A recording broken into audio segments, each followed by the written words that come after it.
J'avais 100 jours pour apprendre à dessiner, mais en seulement 56 jours, j'ai atteint ce niveau-là. Et du coup, on m'a souvent posé cette question, qu'est-ce que tu utilises pour dessiner? C'est quoi tes outils? Et ben aujourd'hui, je vais te présenter tout le matériel que j'ai utilisé tout du long de ce challenge dessin. Mais avant que je te présente tous les outils, sache que tu peux tous les retrouver directement dans ma biographie. Tous les liens sont dedans et si tu achètes via ces liens, ça ne changera absolument rien au prix pour toi. Mais moi, je gagnerai une petite commission sur les ventes. C'est une manière pour toi de m'aider et d'aider la chaîne et c'est aussi une manière pour moi d'avancer. On commence par l'indispensable de tout ce challenge, les fineliners Sakura Micron.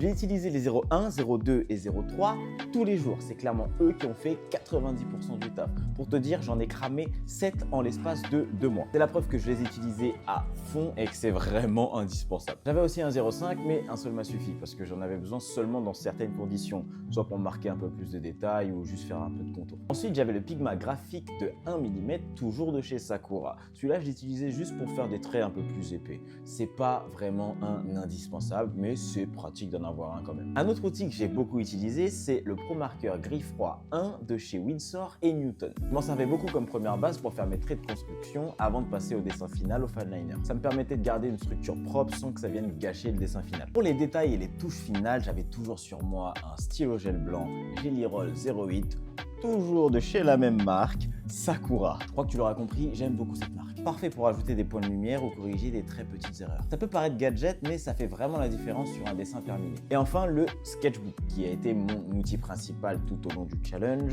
le papier craft A4 de chez Clairefontaine. Ça donne un rendu que je trouve beaucoup plus vivant et intéressant personnellement. Et c'est ce que précommande Peter Han dans son truc de Dynamic Sketching. C'est là-dessus que j'ai fait la majorité de mes dessins. En fait, la couleur du papier, elle fait ressortir assez bien le noir et aussi les highlights faits par le stylo gel blanc. Donc en fait, pour résumer, ce qui va être vraiment indispensable, ça va être les fineliners 01, 02, 03, le sketchbook, bien évidemment en papier marron, et aussi le stylo gel blanc.